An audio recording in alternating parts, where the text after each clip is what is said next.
अस्सलाम वालेकुम जनाब, खैरियत से हैं। गर्मी की शिद्दत है जी, तो फिर आप भी बर्दाश्त करें।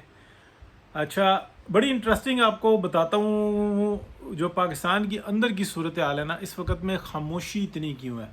यानी कि मैं आपको एक तज़ाद बताता हूँ कि आर्मी इस्टेब्लिशमेंट PMLN को कहती है कि आप अपने सियासी मामलात का ख़ुद दिफा करें। कभी पीपल्स पार्टी पड़ जाती है, कभी कुछ और मामलात होते हैं, तो PMLN कहती है कि आप संभालो। और ऐसा क्यों होता है, मैं आपको बिल्कुल वजाहत के साथ बताता हूँ। जब ये मामलात बिगाड़े जा रहे थे, यानी कि बाजवा डॉक्ट्राइन आ रही थी, तो उस वक़्त में मियां मोहम्मद नवाज शरीफ ने बार बार ये आर्मी इस्टेब्लिशमेंट के बहुत सारे लोगों से ये बात कही कि जो आप कर रहे हो उसका आपको अंदाज़ा नहीं है, दूर दूर अंदाज़ा नहीं है। और आपको बहुत अच्छे तरीके से याद होगा कि जब मियां मोहम्मद नवाज शरीफ के ऊपर ये कड़ा वक्त था, यानी कि 2016 में, तो यानी कि एक तरह से मफलूज कर दिया गया पूरे पाकिस्तान को। डॉक्ट्राइन चल पड़ी, कोई पूछने वाला नहीं था। यानी कि आईने पाकिस्तान की कोई हैसियत नहीं थी, डॉक्ट्राइन की हैसियत थी। अच्छा, उस वक़्त में पता ही नहीं था कि हम कर क्या रहे हैं, हमारे साथ हो क्या रहा है, हमें किस तरीके से खिलाया जा रहा है, सारे मामलात कैसे चलाए जा रहे हैं। लेकिन बस किए जा रहे थे कि नहीं, हमने तो जो इंसान अपना इमरान खान को लेकर आना है, और हमारे अपने मफादात है, ख़जाना भरा हुआ है और सिस्टम बिल्कुल ठीक चल रहा है, अब हम बिल्कुल जहाज़ अच्छा उड़ा लेंगे। तो कर लिया जो करना था। उसके बाद जो हुआ फिर वो हमें बड़े अच्छे तरीके से पता है कि 17 आ गया, फिर 18 में इंतखाबात हो गए, फिर इमरान खान को मुसल्लत कर दिया गया। अच्छा, उसके बाद बिल्कुल खामोशी हो गई। मियां मोहम्मद नवाज शरीफ को जनाब जेल भी हो गई। फिर मियां साहब पाकिस्तान से बाहर चले गए। फिर जो वापसी का सफ़र शुरू हुआ, तो उसके बाद जब ये सारे मामलात हुए, तो मियां साहब ने इस बात का मैं गवाह हूँ। गवाह से मुराद ये होता है कि ये सारे आपके मामलात आपकी आंखों के सामने हुए हैं, कि आंखों से ये मतलब बिल्कुल आपके बिल्कुल सामने सामने आपको पता हो 100%। तो ये सितंबर 2021 था, आई थिंक 1 सितंबर 2021, जब ये सारे मामलात शुरू हुए। और अक्टूबर में जो इंसान है, ये जनरल फैज़ वाला वाक़या हुआ, तो उससे ये तकरीबन 1 महीना पहले, तो 1 सितंबर को ना ये सारे मामलात शुरू हुए। तो उसमें मियां साहब से रब्ता किया गया, बताया गया कि मियां साहब ऐसी सूरत हाल है, और पाकिस्तान गया और पाकिस्तान को डिफ़ॉल्ट करके डी न्यूक्लियर करवाने की ये साजिश है, ये सारी चीज़ें हैं मौजूद हैं। तो मियां साहब ने कहा ये बातें तो हमने पहले बताई थी, अब सामने आ गई हैं। बहरहाल फिर मिन्नत तरला सब कुछ हुआ। फिर ये 2 या 3 सितंबर थी, 2 आई थिंक सितंबर थी 2021। तो जो बाजवा डॉक्ट्राइन है ना, उसका पावर कू कर दिया था। और अचानक से हम देखते हैं कि जनाब जनरल फैज़ और जनरल बाजवा बिल्कुल जो है ना नियते या अपना ताकत के बगैर रह जाते हैं, और नीचे जो एक ख़ास किस्म का सर्कल घूमना शुरू हो जाता है। मैं जो आपको बात बता रहा हूँ ये बहुत अहम है, आप डेट्स जाके सारे चेक कर सकते हैं। यानी कि 2 या 3 सितंबर था 2021, और मियां मोहम्मद नवाज शरीफ का 1 सितंबर को कोई किसी अखबार में नाम नहीं लिया जा सकता, लिखा जा सकता था, ना किसी ख़बरों में दिया जा सकता था। लेकिन अचानक से जनाब हेडलाइन लगना शुरू हो गई, मियां नवाज शरीफ के बयानात शुरू हो गए और सब कुछ हो गया। मियां साहब भी बिल्कुल खामोश थे, दरमियानी सी बात कर रहे थे, लेकिन वो बढ़ा चढ़ा के जनाब आगे से बताते थे, यूँ था फलाना था, उस टाइम में ये किया। यानी कि पावर कू हो गया था। फिर मियां साहब को कहा कि मियां साहब आप बचाओ, नहीं तो पाकिस्तान गया। तो अब ये जो ऊपर वाले थे ये कोशिश कर रहे थे कि यार हमारी ताकत वापस आए, लेकिन नीचे मामलात बिल्कुल हो चुके हुए थे। अब उसमें कौन कौन था ये बताना इस वक्त में जो है ना गैर मुनासिब है। उसके बाद क्या होता है कि अचानक से अक्टूबर आ जाता है। अक्टूबर में बता दिया जाता है कि जनाब जनरल फैज़ साहब की छुट्टी और दूसरे जनरल आएंगे। अच्छा, यहाँ पर जो है ना मीडिया पूरा गलत रिपोर्ट करता है, सब रिपोर्ट गलत करते हैं कि जो बाजवा थे, जनरल बाजवा थे, वो क्या कहते हैं, बड़ी न्यूट्रल थे।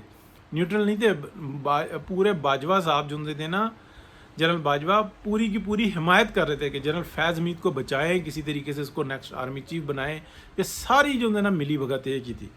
ये बिल्कुल झूठ है, बकवास है, और ये मीडिया को भी जो है ना 99% नहीं पता कि अंदर वाक़यात क्या हुए थे। ये दोनों एक थे, कोई मतलब पेज के दो रुख थे, कोई फटा हुआ नहीं था, जनरल फैज़ और जनरल बाजवा। اس کے بعد کیا ہوتا ہے کہ میاں صاحب سے جب بات ہوتی ہے تو میاں صاحب کہتے ہیں اچھا ٹھیک ہے پھر آپ بالکل سائڈ میں ہو جاؤ، ٹھیک ہے بالکل سائڈ میں ہو جاؤ، اور آپ سائڈ میں ہو جاؤ، اور پھر اس کے بعد جو ہے نا سیاست میں آپ تم نے کبھی بھی مداخلت نہیں کرنی۔ تو آرمی اسٹیبلشمنٹ یہ ضرور کرتی ہے کہ سب جگہ پہ میسج بھیجتی ہے کہ آج کے بعد جو کچھ کریں گے آپ اپنی مرضی سے کریں گے، ہماری کوئی کسی قسم کا بھی پریشر نہیں ہے، یعنی کہ بیوروکریسی کو بتایا گیا تو بیوروکریسی حیران و پریشان تھی کہ یہ کس قسم کی بات کر رہے ہیں۔ اچھا پھر یہ جناب سپٹمبر اکتوبر نومبر میں جو ہے نا گو تھرو ہو جاتا ہے، میاں صاحب کہتے ہیں کہ ٹھیک ہے حکومت بدلو اور لے کے آؤ۔ میاں نواز شریف کا کوئی ارادہ نہیں تھا کہ شہباز شریف صاحب کو وزیر اعظم بنائے۔ بہرحال پھر وہ تختہ جو ہے نا وہ الٹا جاتا ہے، بالکل لیگلی بالکل آئین کے طریقے سے جو ہے اپنا وزیر اعظم نئے کیا کہتے ہیں عدم اعتماد کی تحریک آتی ہے، اس میں جو کچھ ہوتا ہے وہ ساری باتیں دور کی ہیں۔ اس کے بعد بھی میاں نواز شریف کہتے ہیں کہ آپ مسلسل نا معاملات میں مداخلت کر رہے ہیں اور یہ چیز ٹھیک نہیں ہے۔ اس کے بعد کیا ہوتا ہے کہ اس بٹوین جو ہے نا میاں نواز شریف کہتے ہیں شہباز شریف صاحب کو کہ آپ نا فوری طور پہ اسمبلی توڑ دو اور الیکشن میں چلے جاؤ۔ ادھر جنرل باجوہ، فیض مید اور باقی سارا گروپ جو ہے نا وہ یہ کہتا ہے کہ پاکستان ڈیفالٹ کر دے گا، یوں ہو جائے گا وہ ہو جائے گا۔ یہ بالکل جھوٹ بکواس تھی، میاں نواز شریف کو پھر ٹریپ کیا گیا، اور اس کے اندر جو ہے نا کمی کوتاہی بھی ان لوگوں کی بھی تھی جن لوگوں نے منت ترلا کیا تھا میاں نواز شریف سے۔ اس وقت میں پی ایم ایل این کی جو پوزیشن تھی نا وہ بالکل اسکائی ہائی پہ تھی۔ پھر اس کے بعد آپ کو پتہ ہے کہ جو کچھ ہوتا رہا، پھر وہ ایک ضمنی الیکشن ہوا، حمزہ شہباز کا جو تھا نا وہ ایم پی ایز وغیرہ وہ سارا جو نا کچرا کر کے رکھ دیا سیاست کو۔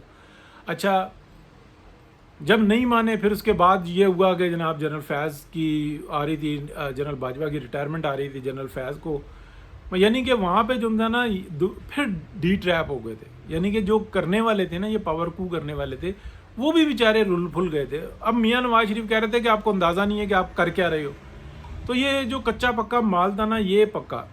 اچھا اب اس کے بعد یہ سب جب گند پڑ گیا نا تو آج کی صورتحال میں آپ کو بتاتا ہوں کہ میاں صاحب سے جب یہ بات کرتے ہیں نا کہ آپ سیاست کے معاملات سنبھالو، وہ کہتے ہیں یار اتنا تم نے گند پھیلا دیا ہے، لوگوں کے دماغ معاف کر دیے ہیں۔